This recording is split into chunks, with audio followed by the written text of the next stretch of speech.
بسم الله الرحمن الرحيم. ألف لام ميم صاد كتاب أنزل إليك فلا يكن في صدرك حرج منه لتنذر به وذكرى للمؤمنين. اتبعوا ما أنزل إليكم من ربكم ولا تتبعوا من دونه أولياء قليلا ما تذكرون. وكم من قرية أهلكناها فجاءها بأسنا بياتا أو هم قائلون فما كان دعواهم إذ جاءهم بأسنا إلا أن قالوا إنا كنا ظالمين. فلنسألن الذين أرسل إليهم ولنسألن المرسلين فلنقصن عليهم بعلم وما كنا غائبين. والوزن يومئذ الحق فمن ثقلت موازينه فأولئك هم المفلحون ومن خفت موازينه فأولئك الذين خسروا أنفسهم بما كانوا بآياتنا يظلمون. ولقد مكناكم في الأرض وجعلنا لكم فيها معايش قليلا ما تشكرون. ولقد خلقناكم ثم صورناكم ثم قلنا للملائكة اسجدوا لآدم فسجدوا إلا إبليس لم يكن من الساجدين. قال ما منعك ألا تسجد إذ أمرتك؟ قال أنا خير منه خلقتني من نار وخلقته من طين. قال فاهبط منها فما يكون لك أن تتكبر فيها فاخرج إنك من الصاغرين. قال أنظرني إلى يوم يبعثون. قال إنك من المنظرين. قال فبما أغويتني لأقعدن لهم صراطك المستقيم ثم لآتينهم من بين أيديهم ومن خلفهم وعن أيمانهم وعن شمائلهم ولا تجد أكثرهم شاكرين. قال اخرج منها مذءوما مدحورا لمن تبعك منهم لأملأن جهنم منكم أجمعين. ويا آدم اسكن أنت وزوجك الجنة فكلا من حيث شئتما ولا تقربا هذه الشجرة فتكونا من الظالمين. فوسوس لهما الشيطان ليبدي لهما ما وري عنهما من سوآتهما وقال ما نهاكما ربكما عن هذه الشجرة إلا أن تكونا ملكين أو تكونا من الخالدين وقاسمهما إني لكما لمن الناصحين فدلاهما بغرور فلما ذاقا الشجرة بدت لهما سوآتهما وطفقا يخصفان عليهما من ورق الجنة وناداهما ربهما ألم أنهكما عن تلكما الشجرة وأقل لكما إن الشيطان لكما عدو مبين قالا ربنا ظلمنا أنفسنا وإن لم تغفر لنا وترحمنا لنكونن من الخاسرين قال اهبطوا بعضكم لبعض عدو ولكم في الأرض مستقر ومتاع إلى حين قال فيها تحيون وفيها تموتون ومنها تخرجون يا بني آدم قد أنزلنا عليكم لباسا يواري سوآتكم وريشا ولباس التقوى ذلك خير ذلك من آيات الله لعلهم يذكرون يا بني آدم لا يفتننكم الشيطان كما أخرج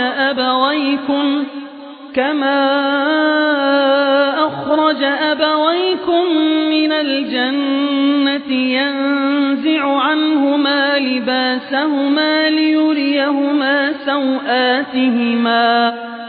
إنه يراكم هو وقبيله من حيث لا ترونهم إنا جعلنا الشياطين أولياء للذين لا يؤمنون وإذا فعلوا فاحشة قالوا وجدنا عليها آباءنا والله أمرنا بها قل إن الله لا يأمر بالفحشاء أتقولون على الله ما لا تعلمون قل أمر ربي بالقسط وأقيموا وجوهكم عند كل مسجد وادعوه مخلصين له الدين كما بدأكم تعودون فريقا هدى وفريقا حق عليهم الضلالة إنهم اتخذوا الشياطين أولياء من دون الله ويحسبون أنهم مهتدون يا بني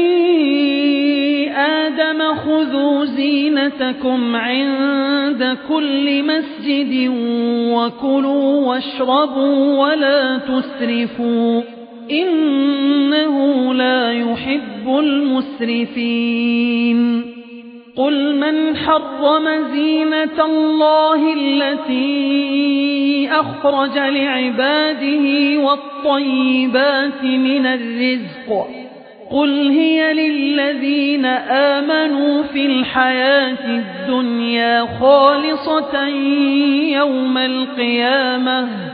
كذلك نفصل الآيات لقوم يعلمون قل إنما حرم ربي الفواحش ما ظهر منها وما بطن والإثم والبغي بغير الحق وأن تشركوا بالله ما لم ينزل به سلطانا وأن تقولوا على الله ما لا تعلمون ولكل أمة أجل فإذا جاء أجلهم لا يستأخرون ساعة ولا يستقدمون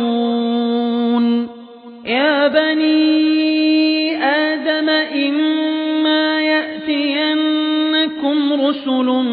منكم يقصون عليكم آياتي فمن اتقى وأصلح فلا خوف عليهم ولا هم يحزنون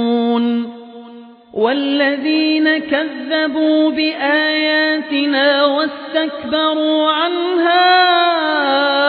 أولئك أصحاب النار هم فيها خالدون فمن أظلم ممن افترى على الله كذبا أو كذب بآياته أولئك ينالهم نصيبهم من الكتاب حتى إذا جاءتهم رسلنا يتوفونهم قالوا أين ما كنتم تدعون من دون الله قالوا ضلوا عنا وشهدوا على أنفسهم أنهم كانوا كافرين قال ادخلوا في قد خلت من قبلكم من الجن والإنس في النار كلما دخلت أمة لعنت أختها حتى إذا اداركوا فيها جميعا قالت أخراهم لأولاهم ربنا هؤلاء أضلونا فآتهم عذابا ضعفا من النار قال لكل ضعف ولكن لا تعلمون وقالت أولاهم لأخراهم فما كان لكم علينا من فضل فذوقوا العذاب بما كنتم تكسبون إن الذين كذبوا بآياتنا واستكبروا عنها لا تفتح لهم أبواب السماء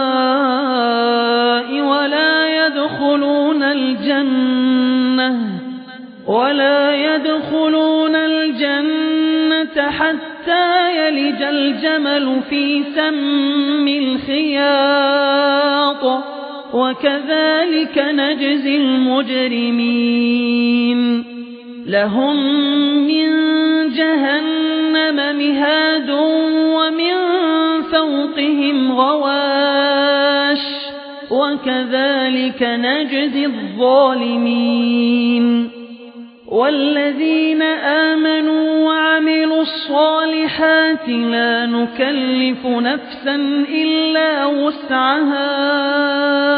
أولئك أصحاب الجنة هم فيها خالدون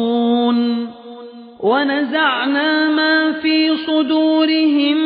من غل تجري من تحتهم الأنهار وقالوا الحمد لله الذي هدانا لهذا وما كنا لنهتدي لولا أن هدانا الله لقد جاءت رسل ربنا بالحق ونودوا أن تلكم الجنة أورثتموها بما كنتم تعملون ونادى أصحاب الجنة أصحاب النار أن قد وجدنا ما وعدنا ربنا حقا فهل وجدتم ما وعد ربكم حقا قالوا نعم فأذن مؤذن بينهم اللعنة الله على الظالمين الذين يصدون عن سبيل الله ويبغونها عوجا وهم بالآخرة كافرون وبينهما حجاب وعلى الأعراف رجال يعرفون كلا بسيماهم ونادوا أصحاب الجنة أن سلام عليكم لم يدخلوها وهم يطمعون وإذا صرفت أبصارهم تلقاء أصحاب النار قالوا ربنا لا تجعلنا مع القوم الظالمين ونادى أصحاب الأعراف رجالا يعرفونهم بسيماهم قالوا ما أغنى عنكم جمعكم وما كنتم تستكبرون أهؤلاء الذين أقسمتم لا ينالهم الله برحمة ادخلوا الجنة لا خوف عليكم ولا أنتم تحزنون ونادى أصحاب النار أصحاب الجنة أن أفيضوا علينا من الماء أو مما رزقكم الله قالوا إن الله حرمهما على الكافرين الذين اتخذوا دينهم لهوا ولعبا وغرتهم الحياة الدنيا فاليوم ننساهم كما نسوا لقاء يومهم هذا وما كانوا بآياتنا يجحدون ولقد جئناهم بكتاب فصلناه على علم هدى ورحمة لقوم يؤمنون هل ينظرون إلا تأويله يوم يأتي تأويله يقول الذين نسوه من قبل قد جاءت رسل ربنا بالحق فهل لنا من شفعاء فيشفعوا لنا أو نرد فنعمل غير الذي كنا نعمل قد خسروا أنفسهم وضل عنهم ما كانوا يفترون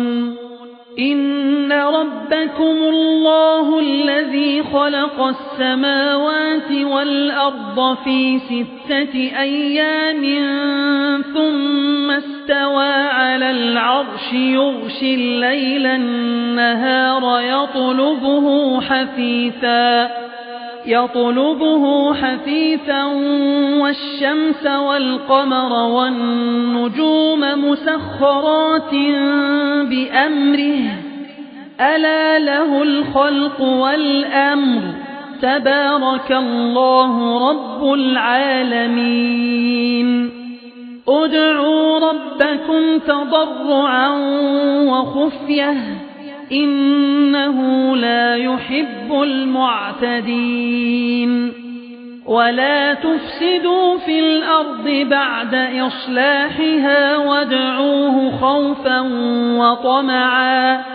إن رحمة الله قريب من المحسنين وهو الذي يرسل الرياح بشرا بين يدي رحمته حتى إذا أقلت سحابا ثقالا سقناه لبلد ميت فأنزلنا به الماء فأخرجنا به من كل الثمرات كذلك نخرج الموتى لعلكم تذكرون والبلد الطيب يخرج نباته بإذن ربه والذي خبث لا يخرج إلا نكدا كذلك نصرف الآيات لقوم يشكرون لقد أرسلنا نوحا إلى قومه فقال يا قوم اعبدوا الله ما لكم من إله غيره إني أخاف عليكم عذاب يوم عظيم قال الملأ من قومه إنا لنراك في ضلال مبين قال يا قوم ليس بي ضلالة ولكني رسول من رب العالمين أبلغكم رسالات ربي وأنصح لكم وأعلم من الله ما لا تعلمون أوعجبتم أن جاءكم ذكر من ربكم على رجل منكم لينذركم ولتتقوا ولعلكم ترحمون فكذبوه فأنجيناه والذين معه في الفلك وأغرقنا الذين كذبوا بآياتنا إنهم كانوا قوما عمين وإلى عاد أخاهم هودا قال يا قوم اعبدوا الله ما لكم من إله غيره أفلا تتقون قال الملأ الذين كفروا من قومه إنا لنراك في سفاهة وإنا لنظنك من الكاذبين قال يا قوم ليس بي سفاهة ولكني رسول من رب العالمين أبلغكم رسالات ربي وأنا لكم ناصح أمين أوعجبتم أن جاءكم ذكر من ربكم على رجل منكم واذكروا إذ جعلكم خلفاء من بعد قوم نوح وزادكم في الخلق بسطة فاذكروا آلاء الله لعلكم تفلحون قالوا أجئتنا لنعبد الله وحده ونذر ما كان يعبد آباؤنا فأتنا بما تعدنا إن كنت من الصادقين قال قد وقع عليكم من ربكم رجس وغضب أتجادلونني في أسماء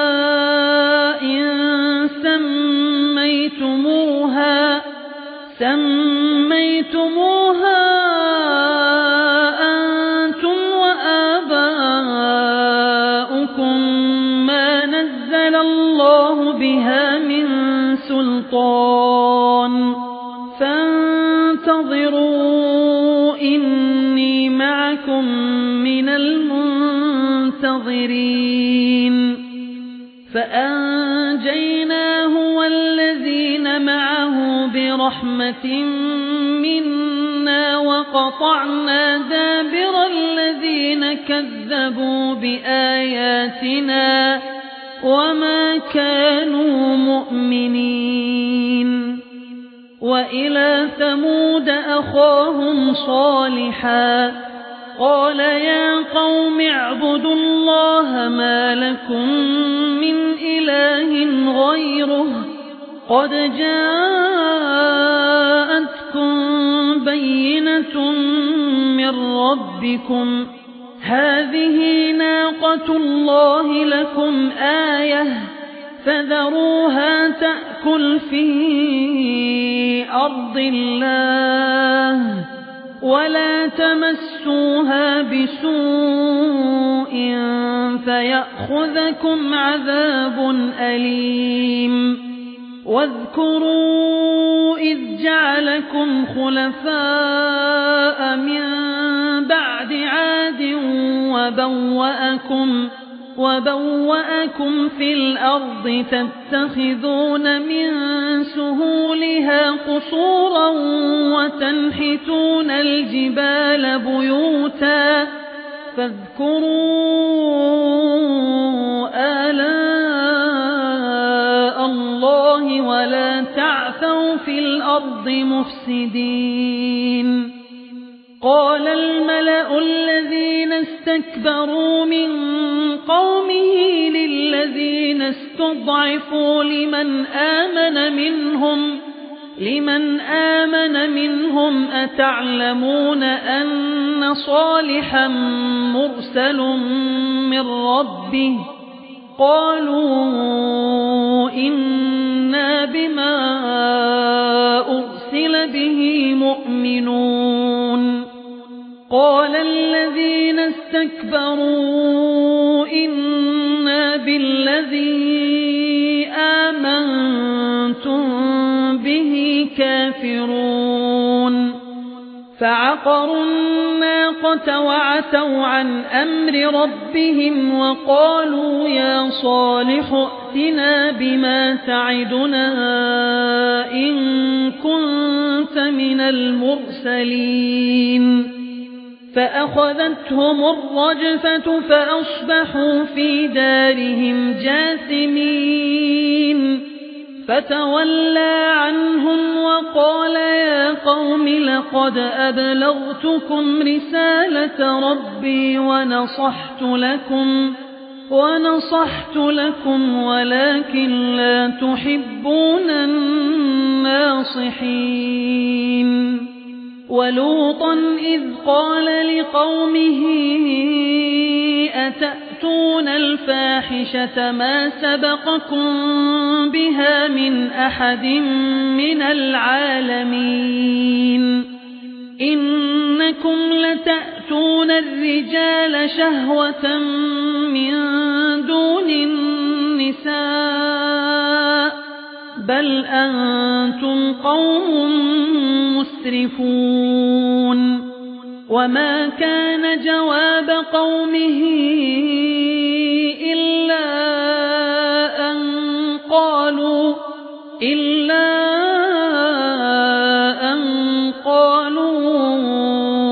أخرجوهم من قريتكم إنهم أناس يتطهرون فأنجيناه وأهله إلا امرأته كانت من الغابرين وأمطرنا عليهم مطرا فانظر كيف كان عاقبة المجرمين وإلى مدين أخاهم شعيبا قال يا قوم اعبدوا الله ما لكم من إله غيره قد جاءتكم بينة من ربكم فأوفوا الكيل والميزان ولا تبخسوا الناس أشياءهم ولا تفسدوا في الأرض بعد إصلاحها ذلكم خير لكم إن كنتم مؤمنين ولا تقعدوا بكل صراط توعدون وتصدون عن سبيل الله من آمن به وتبغونها عوجا واذكروا إذ كنتم قليلا فكثركم وانظروا كيف كان عاقبة المفسدين وإن كان طائفة منكم آمنوا بالذي أرسلت به وطائفة لم يؤمنوا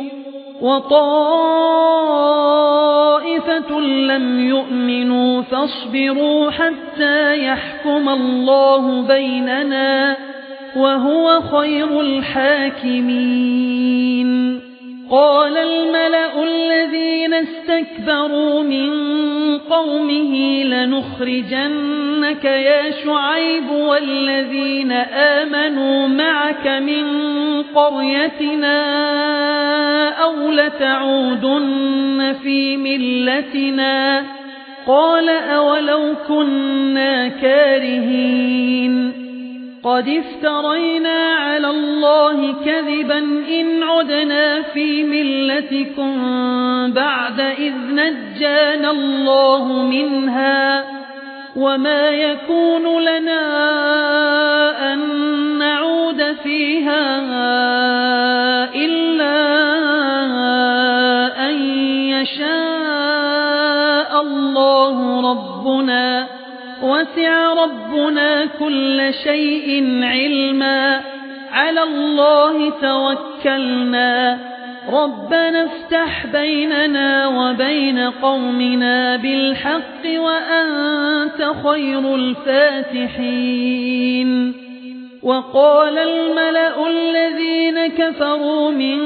قومه لئن اتبعتم شعيبا إنكم إذا لخاسرون فأخذتهم الرجفة فأصبحوا في دارهم جاثمين الذين كذبوا شعيبا كأن لم يغنوا فيها الذين كذبوا شعيبا كانوا هم الخاسرين فتولى عنهم وقال يا قوم لقد أبلغتكم رسالات ربي ونصحت لكم فكيف آسى على قوم كافرين وما أرسلنا في قرية من نبي إلا أخذنا أهلها بالبأساء والضراء لعلهم يتضرعون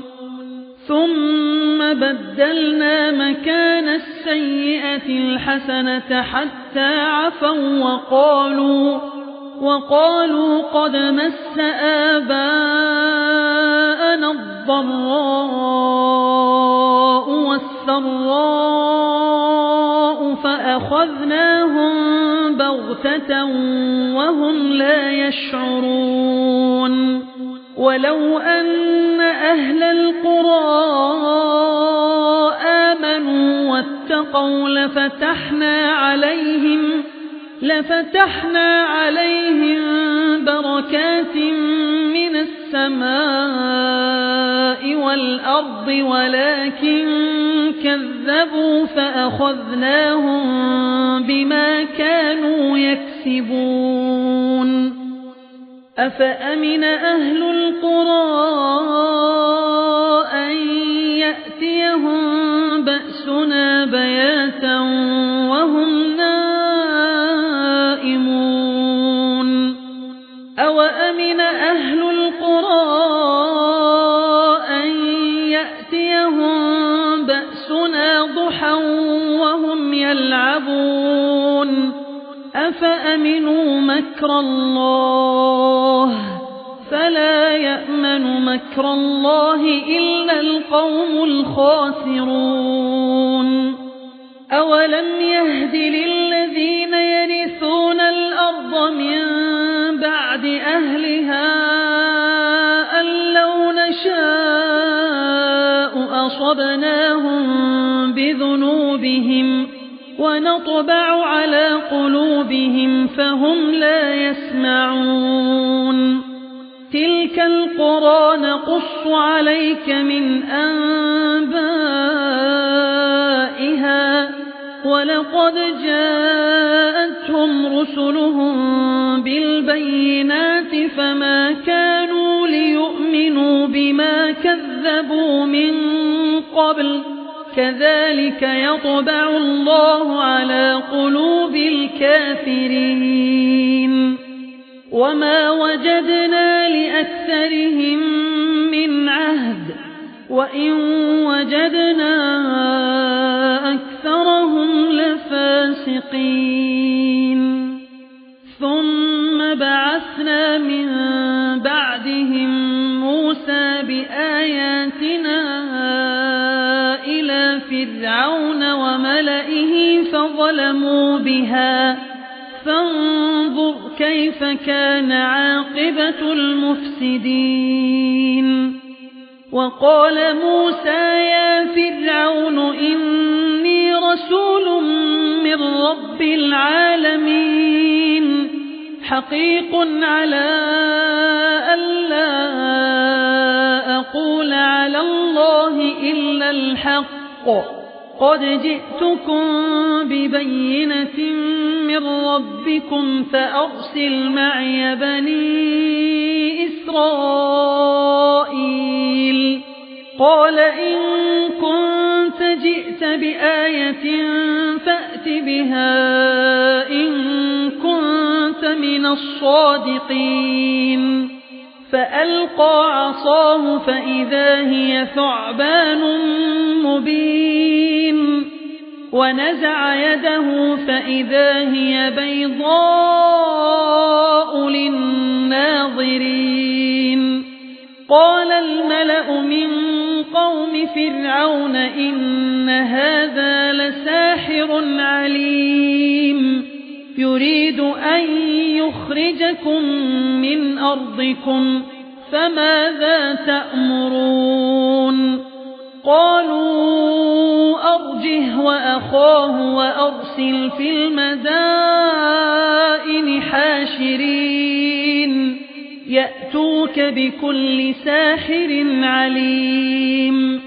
وجاء السحرة فرعون قالوا إن لنا لأجرا إن كنا نحن الغالبين قال نعم وإنكم لمن المقربين قالوا يا موسى إما أن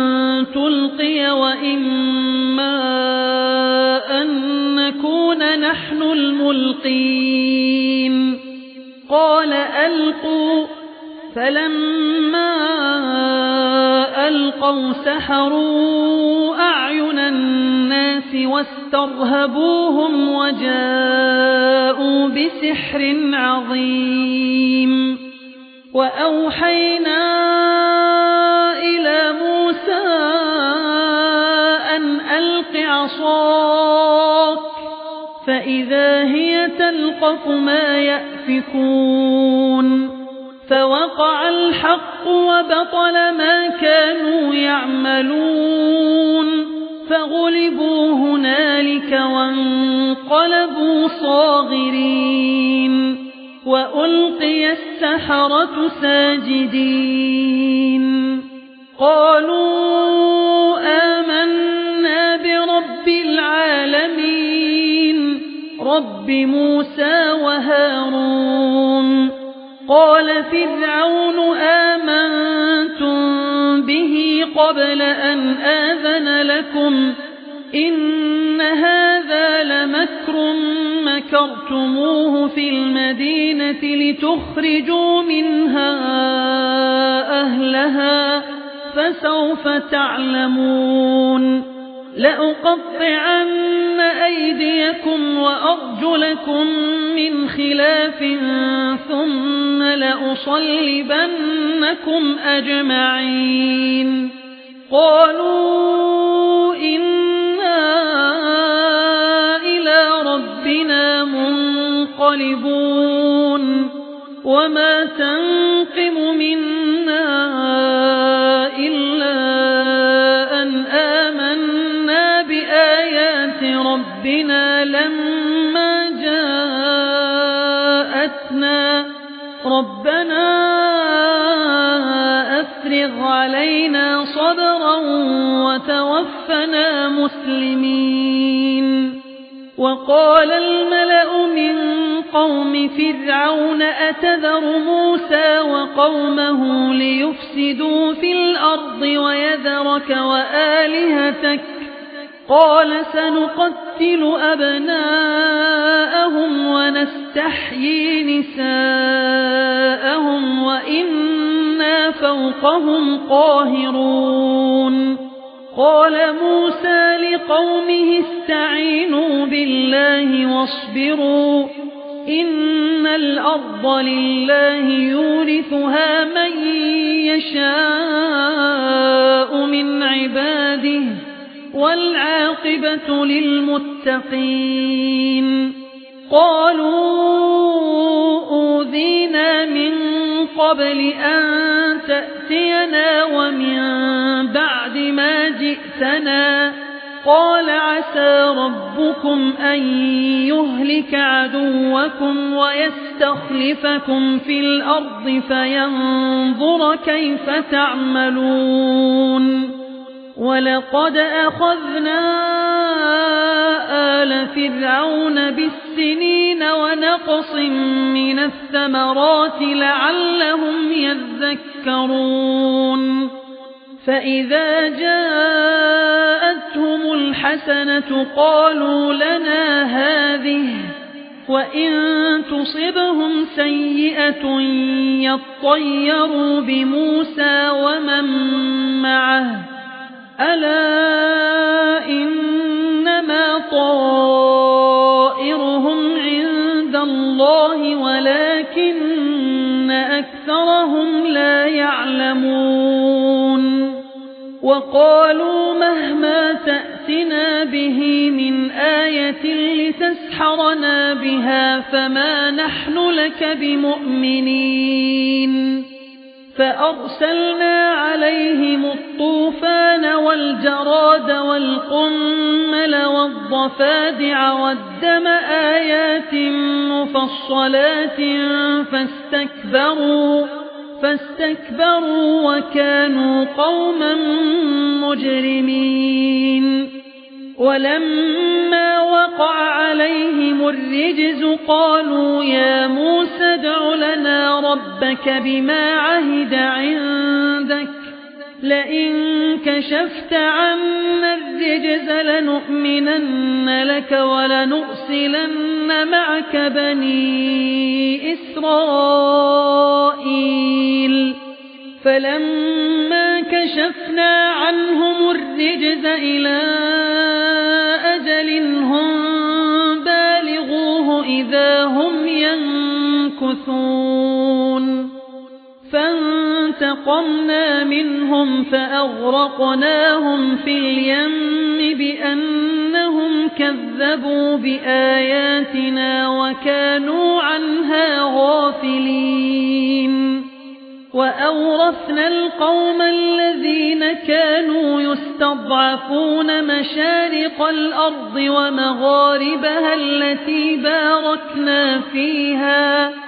وتمت كلمة ربك الحسنى على بني إسرائيل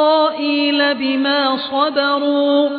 ودمرنا ما كان يصنع فرعون وقومه وما كانوا يعرشون وجاوزنا ببني إسرائيل البحر فأتوا على قوم يعكفون على أصنام لهم قالوا يا موسى اجعل لنا إلها كما لهم آلهة قال إنكم قوم تجهلون إن هؤلاء متبر ما هم فيه وباطل ما كانوا يعملون قال أغير الله أبغيكم إلها وهو فضلكم على العالمين وإذ أنجيناكم من آل فرعون يسومونكم سوء العذاب يقتلون أبناءكم ويستحيون نساءكم وفي ذلكم بلاء من ربكم عظيم وواعدنا موسى 30 ليلة وأتممناها ب10 فتم ميقات ربه 40 ليلة وقال موسى لأخيه هارون اخلفني في قومي وأصلح ولا تتبع سبيل المفسدين ولما جاء موسى لميقاتنا وكلمه ربه قال رب أرني أنظر إليك قال لن تراني ولكن انظر إلى الجبل فإن استقر مكانه فسوف تراني فلما تجلى ربه للجبل جعله دكا وخر موسى صعقا فلما أفاق قال سبحانك تبت إليك وأنا أول المؤمنين قال يا موسى إني اصطفيتك على الناس برسالاتي وبكلامي فخذ ما آتيتك وكن من الشاكرين وكتبنا له في الألواح من كل شيء موعظة وتفصيلا لكل شيء فخذها بقوة وأمر قومك يأخذوا بأحسنها سأريكم دار الفاسقين سأصرف عن آياتي الذين يتكبرون في الأرض بغير الحق وإن يروا كل آية لا يؤمنوا بها وإن يروا سبيل الرشد لا يتخذوه سبيلا وإن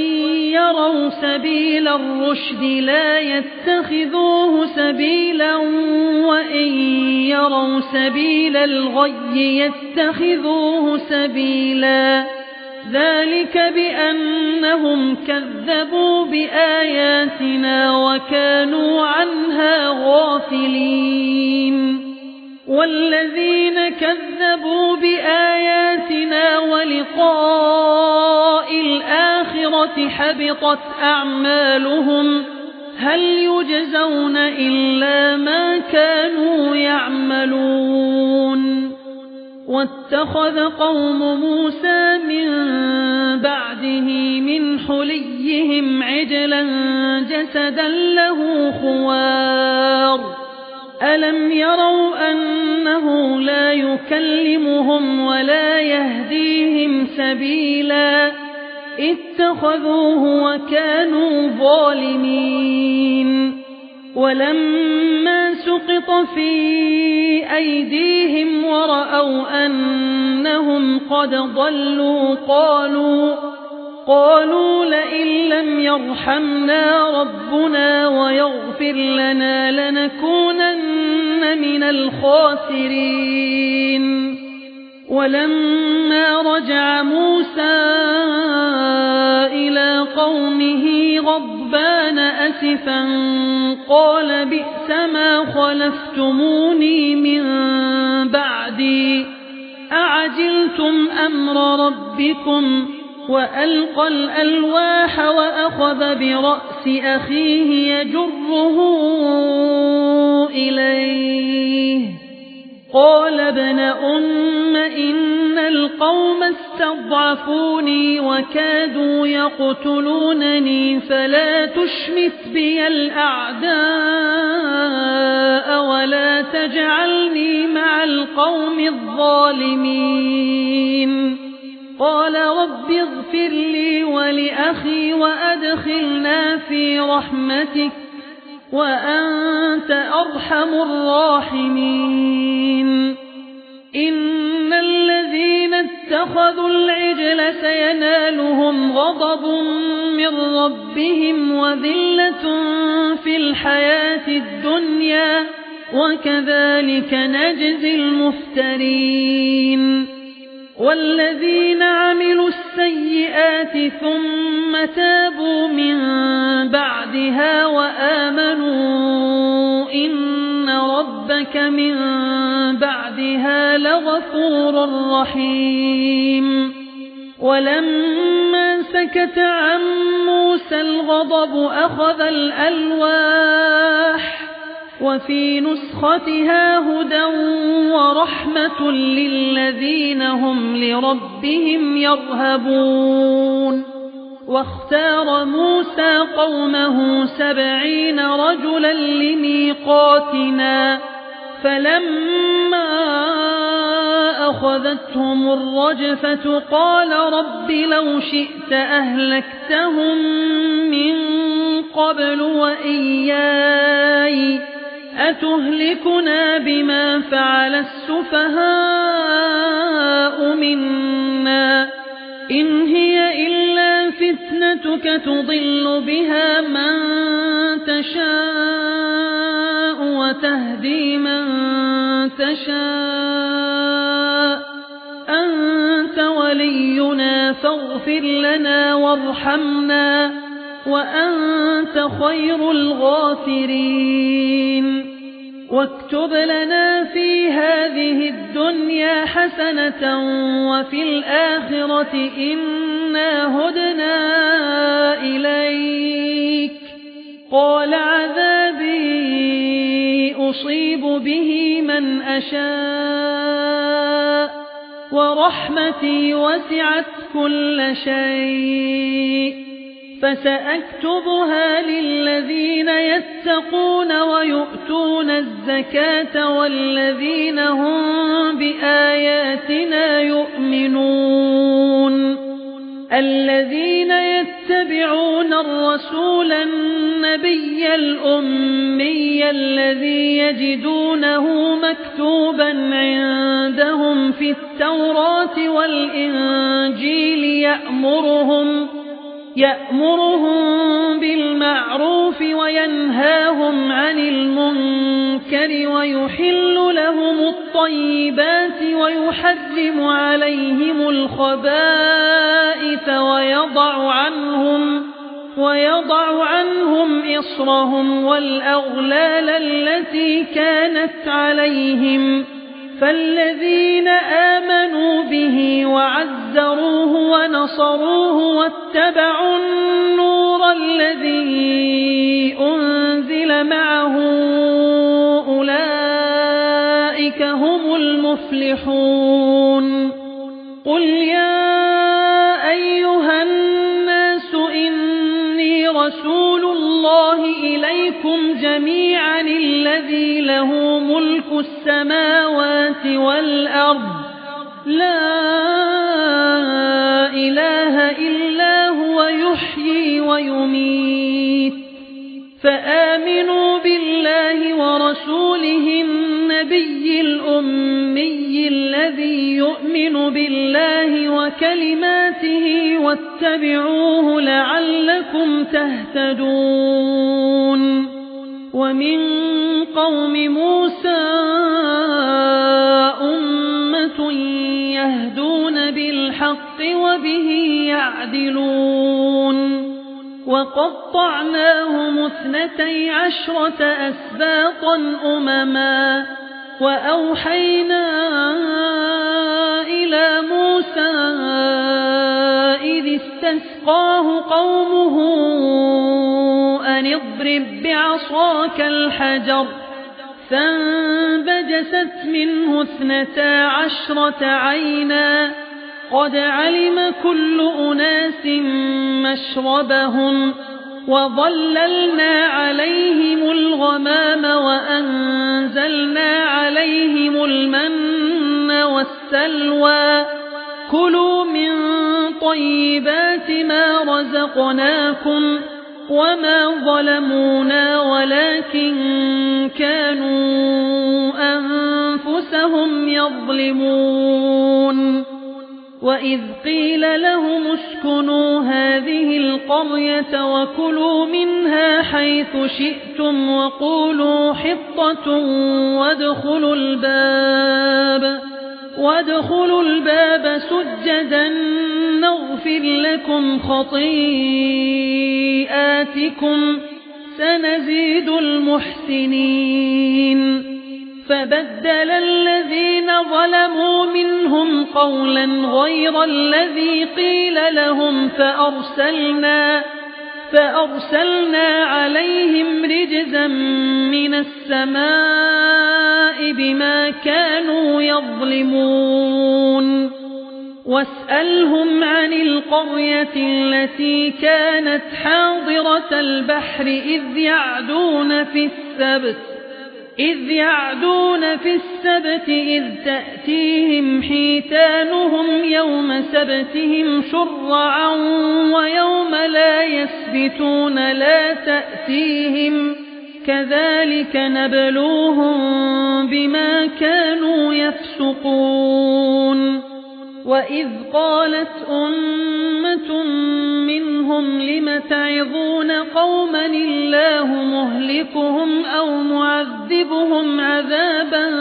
شديدا قالوا معذرة إلى ربكم ولعلهم يتقون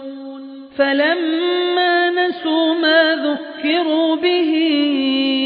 أنجينا الذين ينهون عن السوء وأخذنا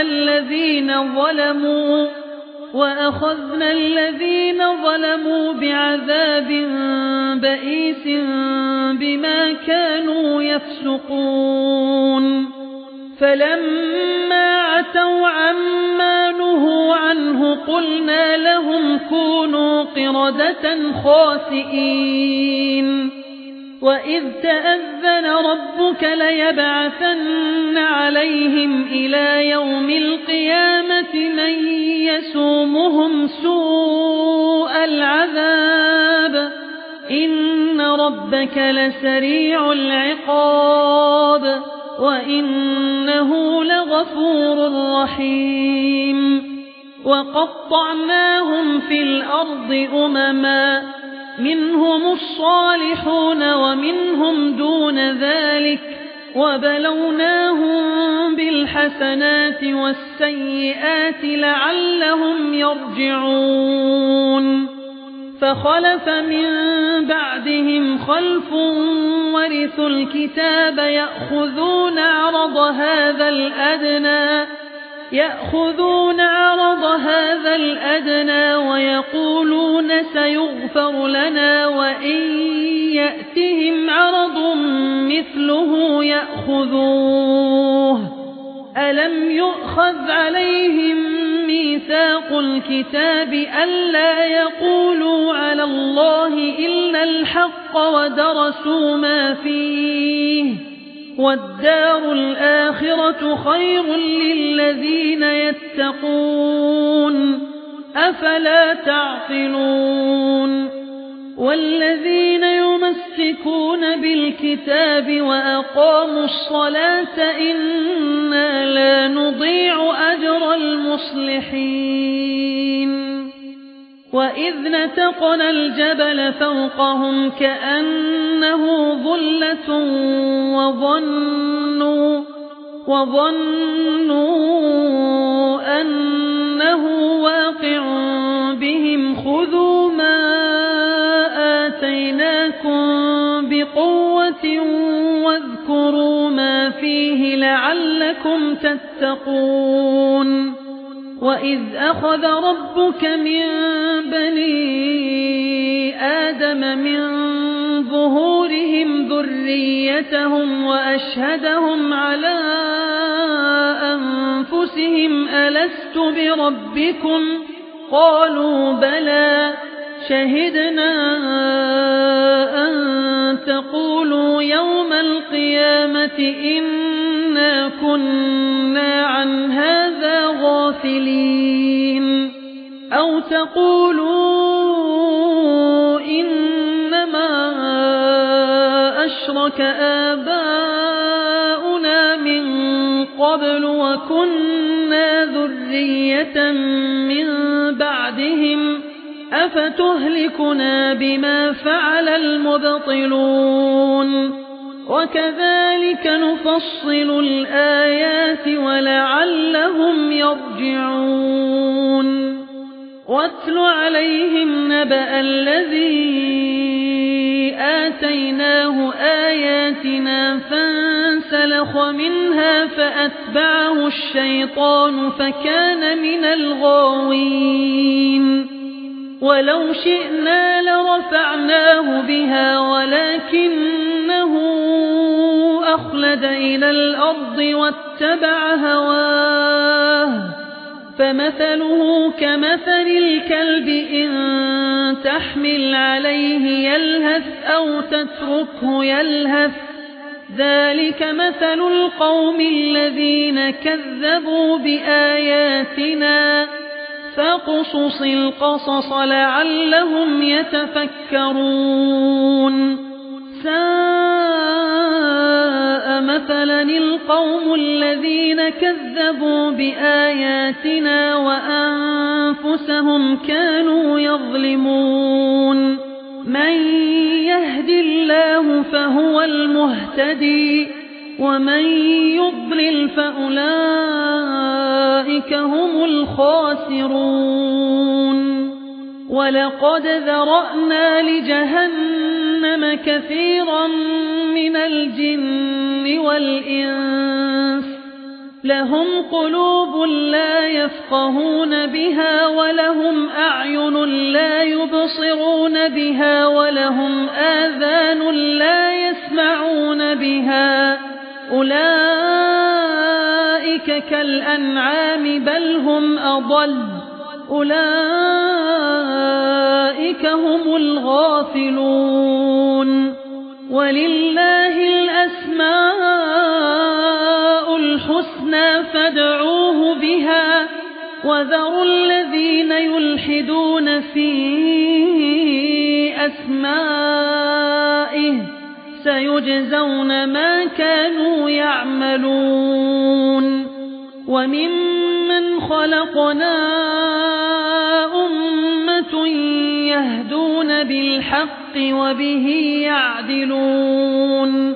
والذين كذبوا بآياتنا سنستدرجهم من حيث لا يعلمون وأملي لهم إن كيدي متين أولم يتفكروا ما بصاحبهم من جنة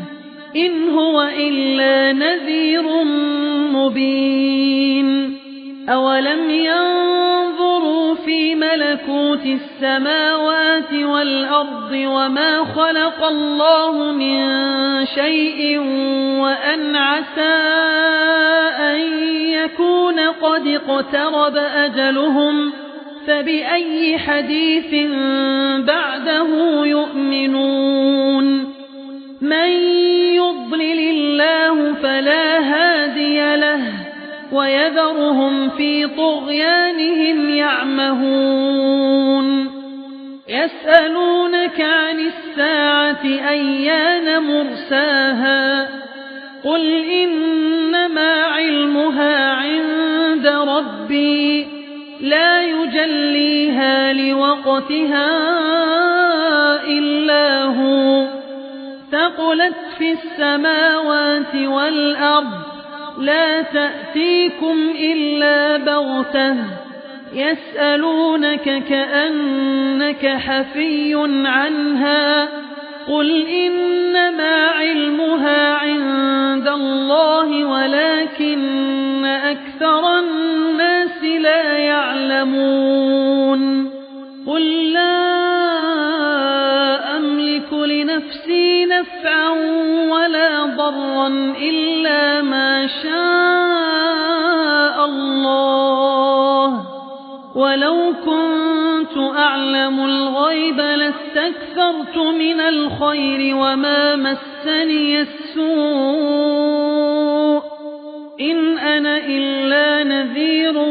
وبشير لقوم يؤمنون هو الذي خلقكم من نفس واحدة وجعل منها زوجها ليسكن إليها فلما تغشاها حملت حملا خفيفا فمرت به فلما أثقلت دعوا الله ربهما لئن آتيتنا صالحا لنكونن من الشاكرين فلما آتاهما صالحا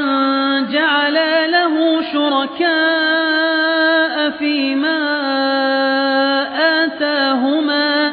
فتعالى الله عما يشركون أيشركون ما لا يخلق شيئا وهم يخلقون ولا يستطيعون لهم نصرا ولا أنفسهم ينصرون وإن تدعوهم إلى الهدى لا يتبعوكم سواء عليكم أدعوتموهم أم أنتم صامتون إن الذين تدعون من دون الله عباد أمثالكم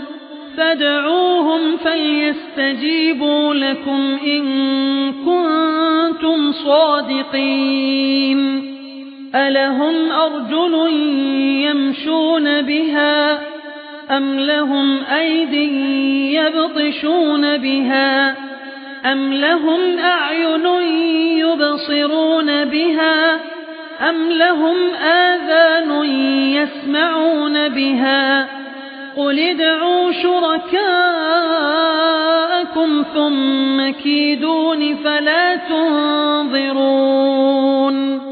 إن وليي الله الذي نزل الكتاب وهو يتولى الصالحين والذين تدعون من دونه لا يستطيعون نصركم ولا أنفسهم ينصرون وإن تدعوهم إلى الهدى لا يسمعوا وتراهم ينظرون إليك وهم لا يبصرون خذ العفو وأمر بالعرف وأعرض عن الجاهلين وإما ينزغنك من الشيطان نزغ فاستعذ بالله إنه سميع عليم إن الذين اتقوا إذا مسهم طائف من الشيطان تذكروا فإذا هم مبصرون وإخوانهم يمدونهم في الغي ثم لا يقصرون وإذا لم تأتهم بآية قالوا لولا اجتبيتها قل إنما أتبع ما يوحى إلي من ربي هذا بصائر من ربكم وهدى ورحمة لقوم يؤمنون وإذا قرئ القرآن فاستمعوا له وأنصتوا لعلكم ترحمون واذكر ربك في نفسك تضرعا وخيفة ودون الجهر من القول بالغدو والآصال ولا تكن من الغافلين إن الذين عند ربك لا يستكبرون عن عبادته ويسبحونه وله يسجدون